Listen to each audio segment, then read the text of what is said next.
Hello, everybody. I just want to make sure this is just a test to see if everything right now. Um, let's see here.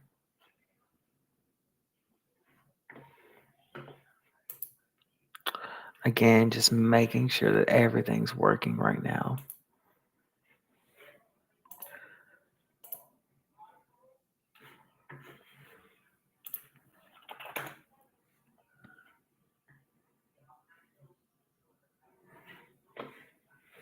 So, if you're watching, I am trying out this new software. Again, just wanting to make sure that I everything is working with this real quick. Hmm, let's see.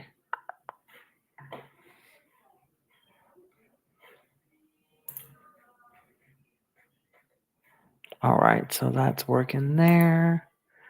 And so let's check TikTok to see.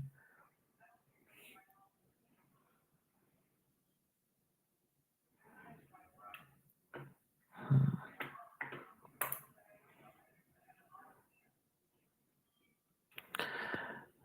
So again, I am uh, awesome, awesome. All right. So, welcome everybody. My name is Ben. I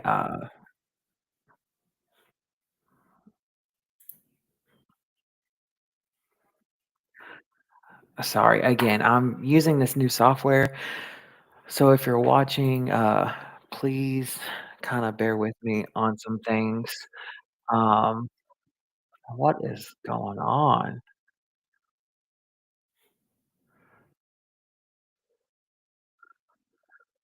Blessed. Sorry, I have like 12 different sounds going on at once. You can tell this is my first time using this software. um,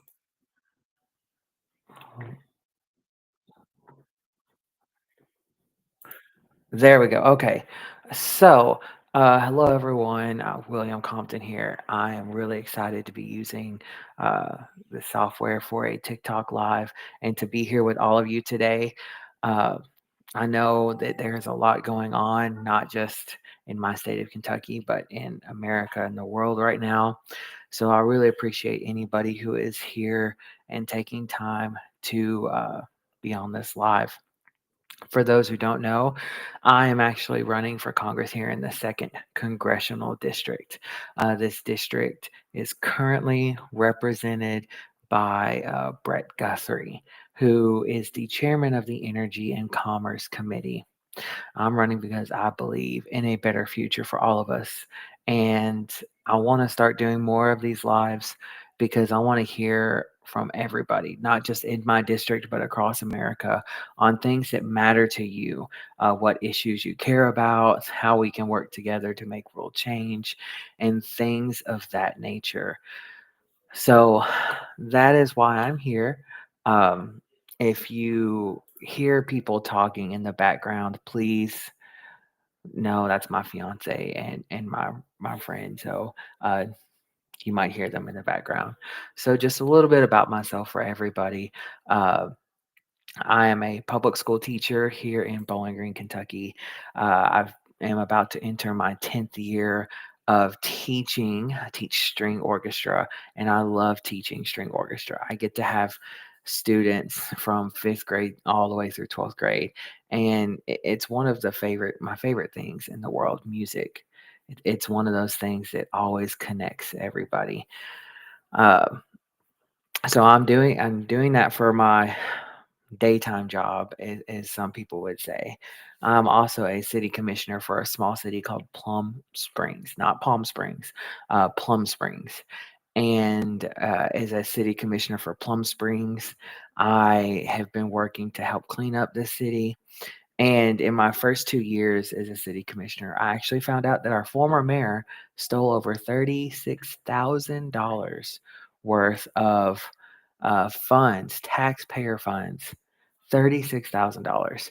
I uncovered that in my first 2 years, and I actually helped hold him accountable. He was federally indicted, and he had to pay the money back, and things of that nature. So, uh, I am still on that city commission, and I am still fighting to clean up my small rural city.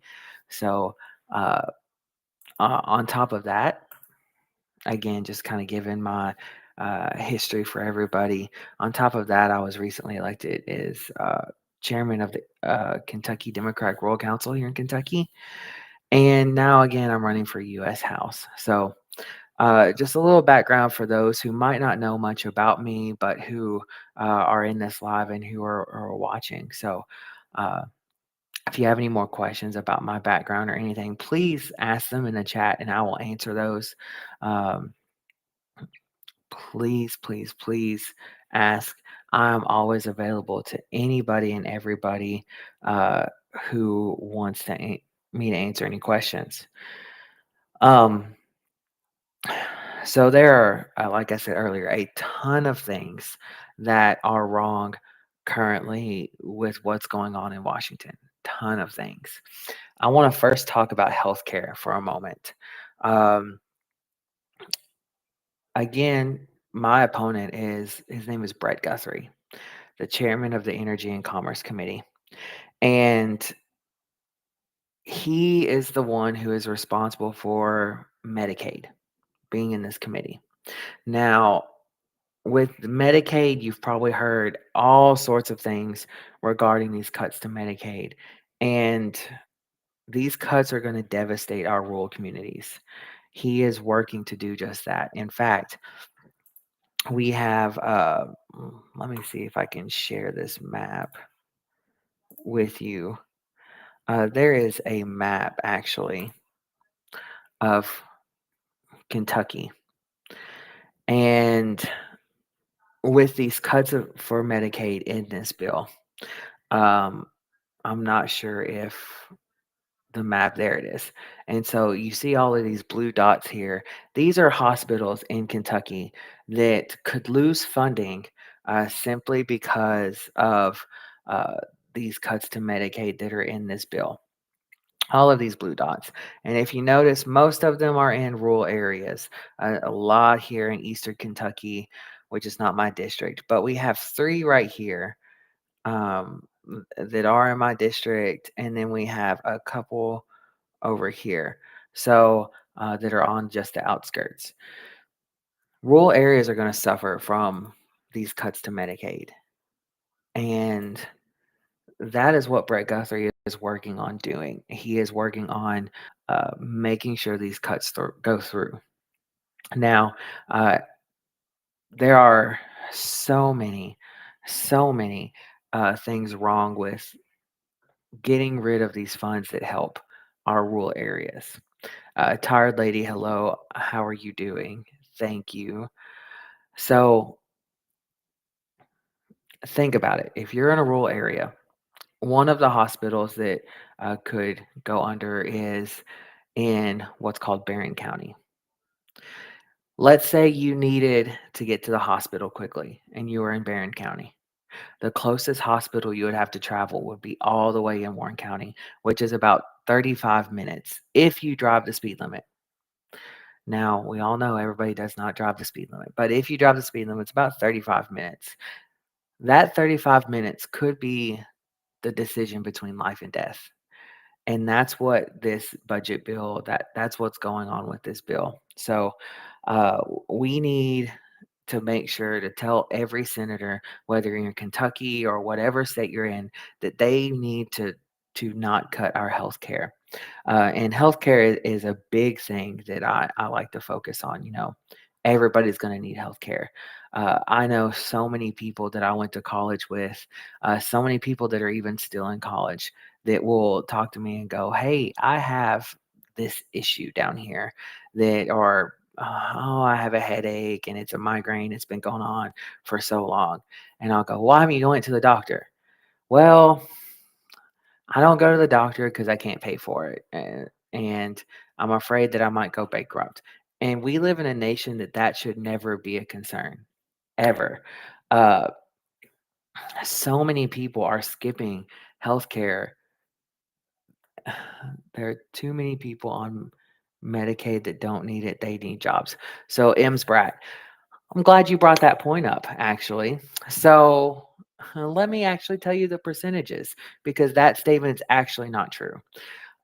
If you look at the Medicaid recipients in America, out of all of the Medicaid recipients in America, and let me pull up my actual fact sheet just to make sure I'm giving you the 100% accurate numbers because unlike other politicians, I do not try and flub these numbers. So let me pull this up real quick.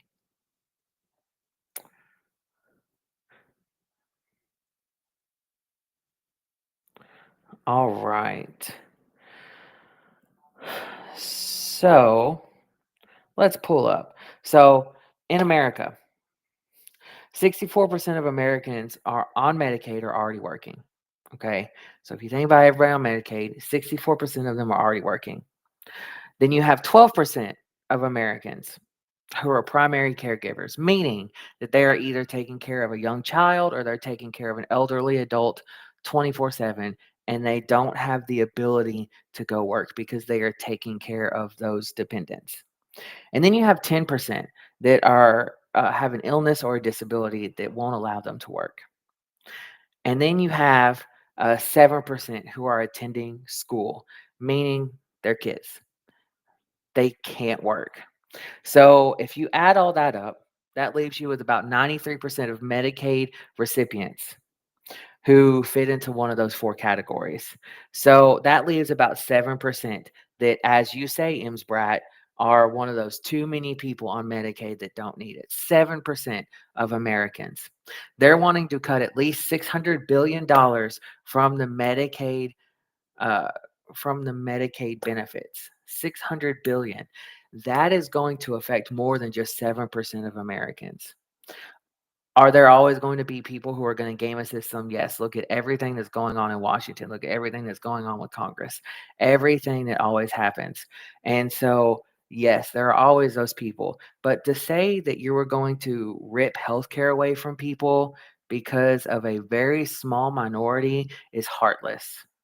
And in fact, we should have a system put in place that helps everybody, regardless of your working or not.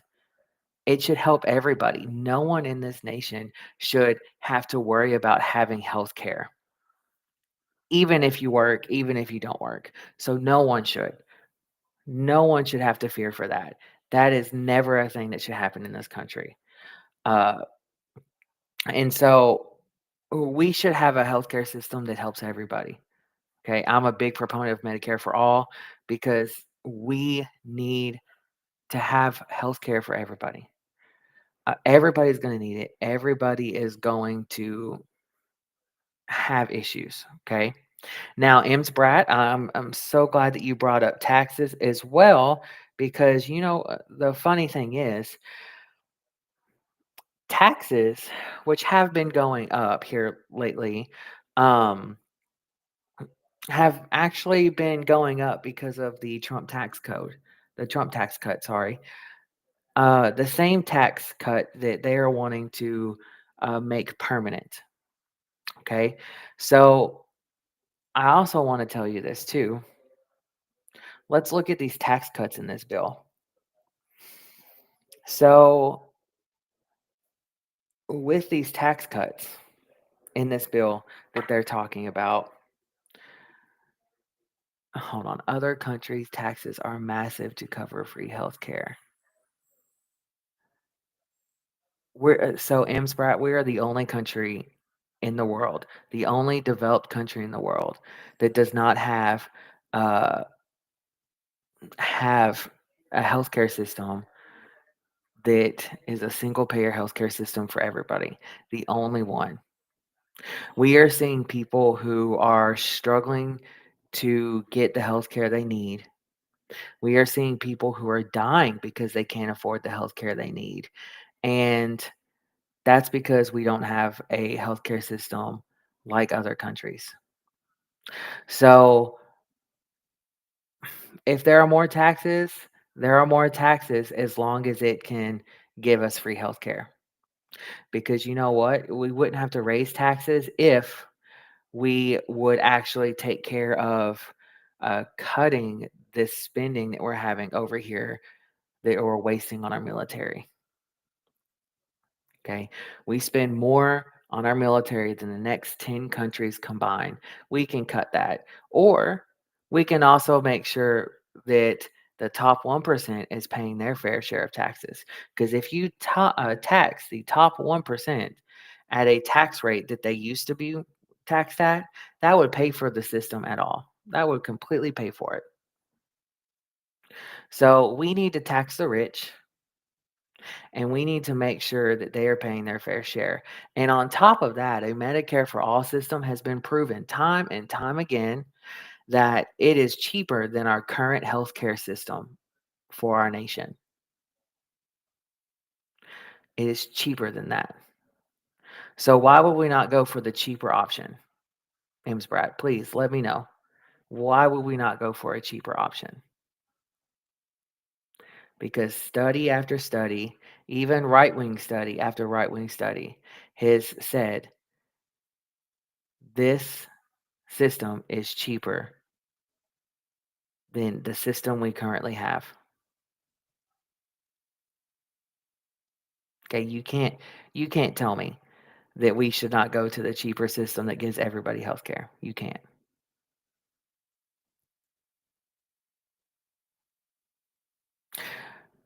Brad, it's actually funny. I see more people who go to Canada to get health care than I do vice versa because things are cheaper and more affordable. So our healthcare system is broken. We need a Medicare for all system. It can be paid for. It is cheaper than uh, anything that we currently have. So, but let's go back to this the Medicaid cuts. Okay, just because you say not true, and Brett doesn't mean it's true. I'm sorry. Facts are facts.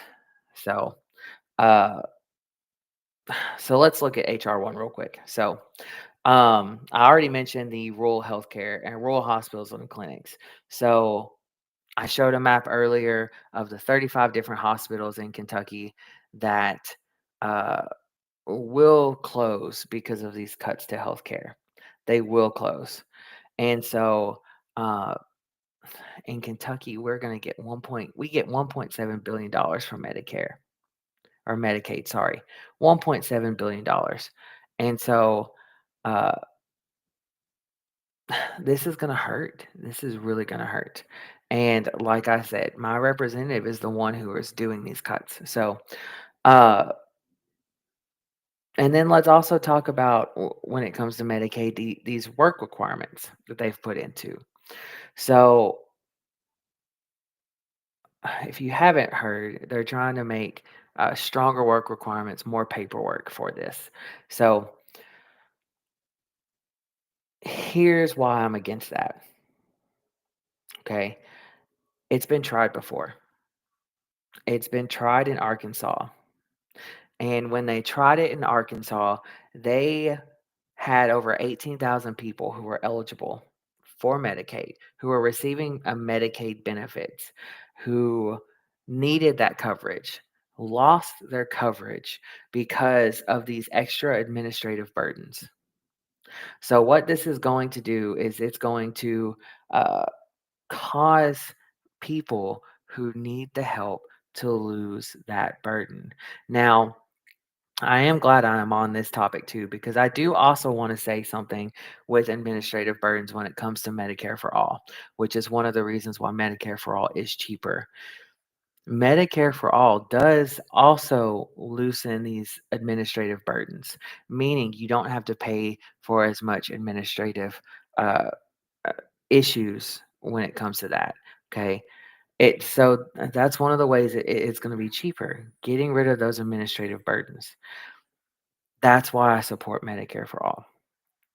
And then let's look again. So going back to HR1, impact on vulnerable populations. So again, children, seniors, individuals with disabilities, and low-income working families constitute a significant portion of the Medicaid enrollees in my district and in America. So we're seeing a lot of propaganda going on where people are saying, uh, who was it that said it? There's someone in the Trump administration that said 85% of Medicaid recipients are able bodied people who can work and are not working. Well, that's bullshit. Uh, the majority of people who are on it are these vulnerable populations. These are the people who need the help most, again, in our rural areas. And I keep saying rural areas because these are the areas where we need the most help. These are the areas uh, that people don't pay attention to often. And so we really, really, really need to help lift these areas up because it should never be a top down approach. It should be a bottom up approach. I love the Poor People's Campaign. They have that slogan where they say, when you lift boxes, you never lift from the top. You always lift from the bottom and carry. So we need to have that same mentality when lifting up the people of this nation from the bottom up. So, um, and then let me just talk about in my district alone, okay, we would experience significant job loss due to these cuts to Medicaid. So it will impact our local economies. Like I said, in Kentucky, it's going to bring in $1.7 billion of healthcare, Medicaid does. And if we're cutting this, that is a large amount of health of funds that we're going to cut from our economy. So, and then it's going to also, again, lead to a decrease of availability in our rural areas to Medicaid. So, healthcare is one of my big, big rocks with this campaign because we need to make sure that we have affordable healthcare in every single part of Kentucky and America. Your zip code should not determine whether you get better healthcare than someone else. We should have the same healthcare standards. We should have the same healthcare availability for every single person, every single one. And so that's one of my big rocks. Uh, and it's important. It is. So I also have let me see if I can find it. I had another graphic somewhere regarding that I wanted to show you all. I don't think I have it on this computer. That's okay. Uh, I mean, another big issue is healthcare, or not healthcare, sorry, education. Just talked about healthcare. So, education. So, I'm a public school teacher, and we all know our public schools are not being funded at the level they should be. Okay. I fully believe that every student deserves a chance to succeed, no matter where they're from, no matter the zip code they're in. And our schools should be safe. Again, they should be well funded and they should offer resources every student needs to thrive. Okay. That includes investing in teachers, that includes investing in support to students with mental health issues, giving them the resources to tackle that. And that includes making sure everybody has access to that high quality education. So, uh, we need to make sure our public schools are fully funded. We need to make sure our teachers are paid what they need to be paid. And we need to make sure that we have all the materials to support our students. And it is unfathomable to me that there are people in our Congress right now who really want to go and cut the programs that make sure that students have access to free breakfast and lunch, especially in low socioeconomic areas. As a teacher, My school, my county, thankfully, is in the program that allows every student to get free lunch and free breakfast. And for some of these students, this is the only food that they get because of issues at home. And in fact, we even have a summer feeding program because we know that there are tons of students in our areas that this is the only food that they get. And so having people in Washington who have never been in those situations, who have never seen students come to school and struggle because they didn't have dinner the night before, or struggle because of anything, not having food in their bellies. Trying to take away programs that ensures our students are fully fed when they're at school is, again, unfathomable to me. You cannot expect a child to learn what they need to learn on an empty stomach. You can't. You can't even expect adults to sit in a meeting without something in their stomachs. I know a lot of people, their excuse will be, "Oh, I don't have coffee." I know a lot of people will say, "Oh, I just don't eat breakfast." But if you have a meeting all day long, you have to have something in your stomach for you, even as an adult, to pay attention. So, how do we expect kids to go to school without food in their stomachs? Okay. And this is a multi tiered issue. One, provide that to our students, provide the food to our students to where when they're at school, they don't have to worry about paying off their food. So we need to keep those programs intact. We need to make sure that we have that free lunch and free breakfast for them. But then outside of school, we also have to make sure to lift up the community that they live in to where they have that food at home. That's making sure that we have parents paid, like when working parents, making sure that they're paid living wages, making sure that they don't go bankrupt because of healthcare expenses, and making sure that we're tackling issues like uh, the drug issues we're seeing all across Kentucky and America, and things of that nature. So it's a multi-pronged effort, but one of those efforts is getting the kids fed when they're at school. And again, it just breaks my heart knowing there are people trying to take that away. So we really need to expand those programs and not get rid of them. So that's education. Uh, I went on a big long spiel about feeding children, but feeding children is important. We, if you don't want to make sure children are fed, then there's something wrong with you because those are the people who need the help the most. So I've talked a lot about healthcare and education already, and I was wanting to make this kind of a short live. Thank you. Thank you. Um, I'm going to say your first name wrong. Maria Lana Kinter, thank you. I appreciate it.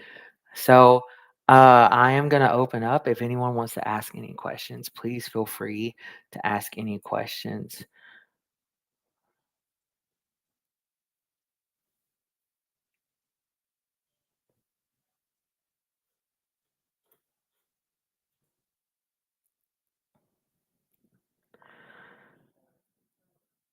I'm not used to the questions not flowing in. Normally, when I'm teaching, all my kids are always asking questions every single second. So, oh, thank you. What inspired you to step up? So, the biggest reason stepped up wanting to run for this seat is because of my students. Uh, I actually stepped up first to the city commission, and that kind of inspired me here. But just to step up into politics, I would look into my classroom and I would have conversations with my students. And I mentioned earlier, I have them from fifth grade through 12th grade. And so I got to build, and I get to build relationships with them that other teachers don't get to. And sometimes they share more information than I want to know. Kids like to share too much sometimes. But growing up in the community, um, I know what these families are going through. I went through that as well. And I started hearing some of their concerns, my students' concerns, and started realizing that we would have students who would go home and would have to take care of younger siblings, or would have to go home and immediately go to work and have to work 40 plus hours a week to help their parents make ends meet. And a lot of those issues, and even worse issues that I can't even say on live. And I started looking to our leaders, both locally on the state level and federally, and started asking, what are they doing to make things better for my community? Because that's where I'm at right now, my community. Uh, and they're doing nothing. You would think our representative, he's been in there since 2009. He was there when I was a freshman in high school. And again, I look out at my community and go, what has he done to make things better? Nothing. And so that's what inspired me to step up. I really want to make things better for my students. And I think one of them actually jumped in on here. I'm not sure if they are still there, but I want to make things better for my students. They are like my children. So anybody wants better for the next generation, they should. And so that's why I jumped in, and that's why I'm running, especially at a time right now in American politics. We're seeing this huge divide. We're seeing this left versus right kind of battling that shouldn't be happening. It should be a let's move forward and let's fix things for the people. That's not what we're seeing. It's who can get the most power. And we need to change that. We need to fix that mindset.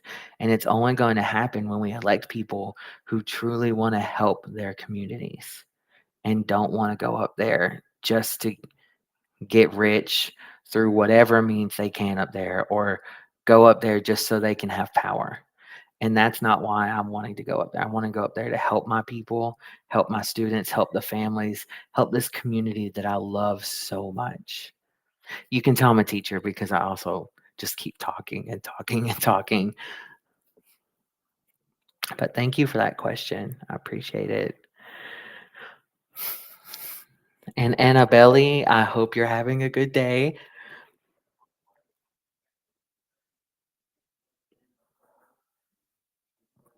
And I'm glad I popped up on your For You page.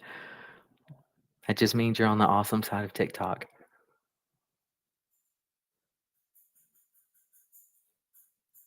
So I'll take a couple more questions. Again, this is going to be kind of a short live just for the simple fact I'm trying out a new program, and it seems like it's working really well. But any other questions, I'm always here to answer and to let you know kind of where I stand on things.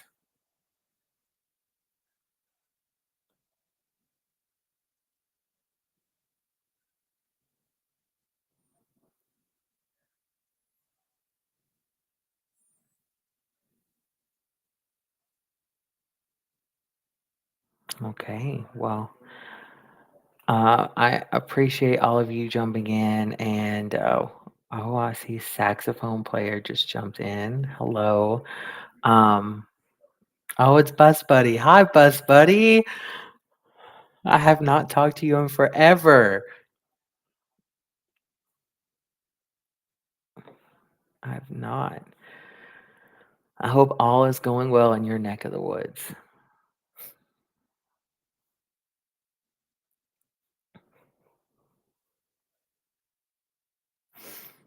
So, like I said, I'm just trying out this, and please feel free.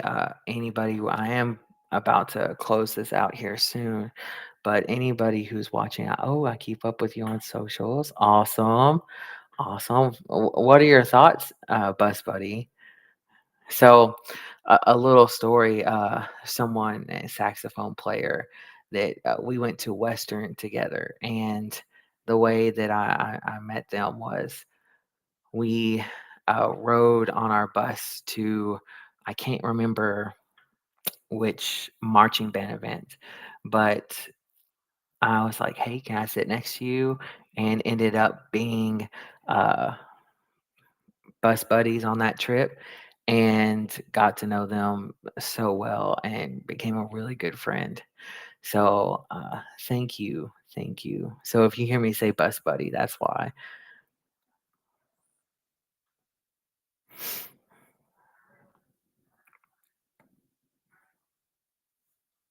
I love it. I love it. So, let's see. Awesome. Thank you, bus buddy. I appreciate it. You need to eat. That is a cool name. You need to eat. So, um, but yeah, so on this live, if you're just joining us, I talked a little bit about healthcare and a little bit about public school education. I do want to say, if you want to, oh, were you able to go to Stites Memorial concert? That is actually Saturday.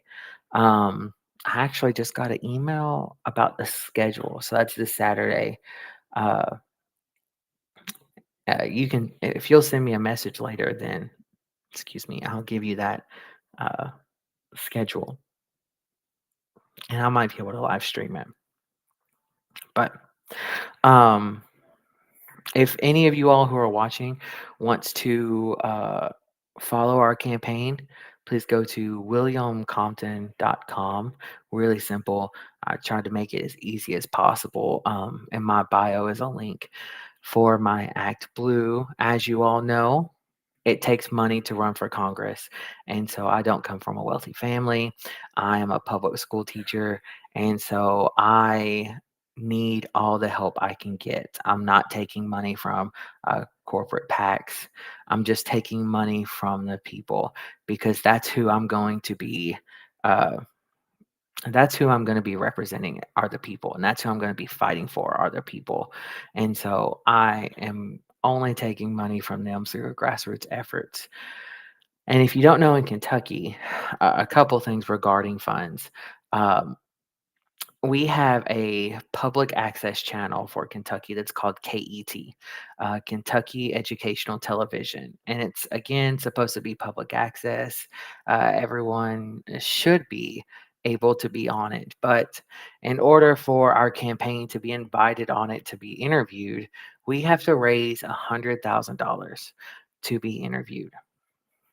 And yeah, you heard that right. $100,000 to be interviewed for us to be able to go and talk about our race. And so, if any of you all who are watching, please share the Act Blue link in the bio and help us get to that $100,000 goal. Uh, the sooner we can get there, the better, because uh, we we need more working people in Washington. We don't need people who are backed by corporate billionaires. And let's see, arts education needs representation in Congress. Um, yes, it really does. It really does. And even to go a step farther, not just arts, but just education and just working class people in general needs more representation in Congress. So help us get to that $100,000 goal. Like and share our campaign page. Watch some of my videos down below, and again, share out to everybody who you think will donate, even if it's just $5, because this is the time for us to take the seat back. We have a representative here who has, like I said earlier, been here since 2009, and he has done nothing to help this district. He's the chairman of the Energy and Commerce Committee, and he is trying to cut Medicaid from the people, and even go so far as to say that he's cutting Medicaid because people are, what were the exact words? people are playing 6 hours of video games or watching 6 hours of TV, and that's just not fair. I'm a public school teacher. I could play 6 hours of video games a day easily. So, um, using that excuse to cut healthcare away from people is just awful.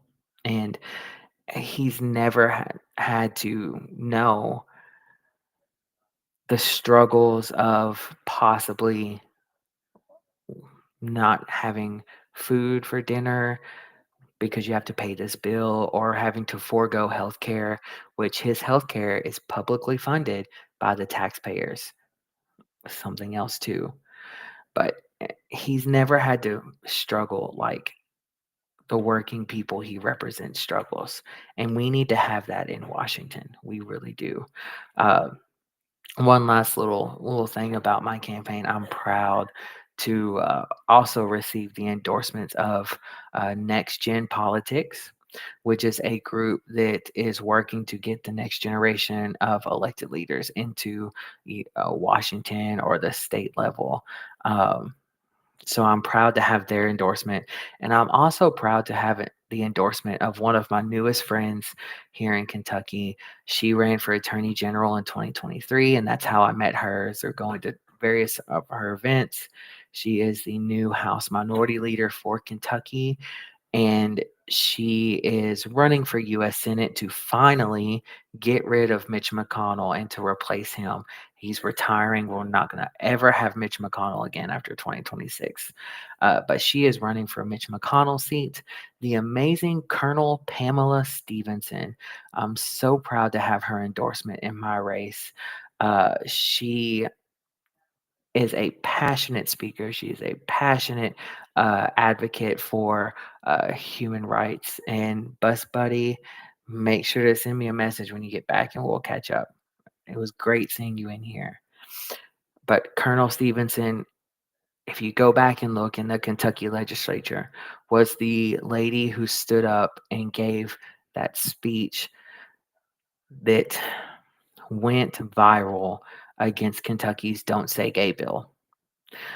She is a fantastic public advocate, and I'm so proud to have her support in my race because she has seen that I show up when other people do not. She has seen that I'm fighting for the people of Kentucky, and she knows that that's what we need in Washington. So, a couple of good endorsements already for our race. So I cannot wait uh, to keep fighting for everybody.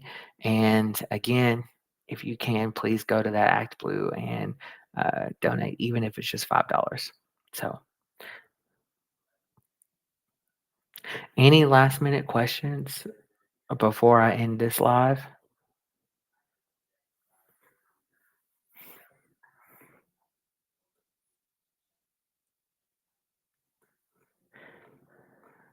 All right. So, thank you all again for watching. I truly appreciate you all. Hey, Hillbilly. Appreciate you dropping in. I'm actually just about to end this live. So, I'm glad you're here, though. Um, I want to. I'm still playing around with this streaming app that's letting me stream to both this and YouTube. If you want to watch anything on YouTube, just uh, I'm gonna make sure I tell you correctly. So William Compton, and it's at Compton 4KY 2024. So I'm gonna make sure to stream to all of that as well. Um, ooh, I do want you all before I go. Make sure you're weather aware today. I'm seeing reports from a storm chaser named Ryan Hall. Y'all, if you are in Kentucky, you know who I'm talking about. He is an amazing meteorologist, and he is actually going live right now because there is a tornado on the ground. I don't know where, but it's somewhere in the Kentucky, Missouri, Illinois, Indiana area. So if you're watching and you're in any of those areas, just keep an eye on the weather today because as you have seen, our weather has been awful. uh, here lately, and we've had so many natural disasters. So please keep weather aware today. Thank you all for watching. I look forward to having more of these, and I look forward to answering any questions anyone has as things come up. Oh, one last thing I want to address before I go, and I just want to make this perfectly clear from everybody. When we are talking about what's going on in Israel and Iran, I just want everyone before I go, here's where I stand. I fully believe we should not get involved. We don't need to be thrust into a war. So I am against any U.S. involvement with Israel and Iran. That's where I stand on it. We do not need to be in war anywhere with that. So I know that that is also a hot topic issue right now. We need to be focusing on fixing things here and not getting into war with other countries. So um, we don't need to be in this war. We need to stay away from it as far as possible. And for once, there are a lot of things I don't agree with Thomas Massey on, who is not my representative, but he is in the fourth district. But I agree with him. Uh, we shouldn't be in war. I agree with AOC, who also co-sponsored, and Ro Khanna. We do not need to go to war. So that's where I stand on the Israel and Iran uh, conflict going on right now. So and yes, hillbilly, gas prices will go up from that. They will go up, and then we just we just don't need to be in there. And I fully oppose any efforts. But my opponent, Brett Guthrie, is all gung ho, ready to jump in. And that should tell you the kind of person we have representing the second district in Washington. So I'm going to leave you all with that. I will be more than happy to talk more about any other issues. I know today, again, was very healthcare and education heavy, more so healthcare than anything, and talked a little bit about HR1. But uh, this is really my first live stream. So thank you all for coming in. I really appreciate it. And I look forward to having many more in the future now that I've kind of worked out the kinks with this software. So thank you all. I truly appreciate you all being here. And I do want to say there is someone else that just hopped in. You're too honest, BF. Thank you for being here. I love your videos so, so much. I don't know if she's still in here, but amazing. Go watch her videos. She is a good-hearted human being. So thank you, Hillbilly. Thank you. I'm going to try and make these as regular as possible. If you live in any of the areas that I mentioned earlier, Missouri, Kentucky, Indiana, Illinois, any of those areas, keep an eye on your weather. Be safe. And I will talk to you all later. Y'all have a good day. Bye.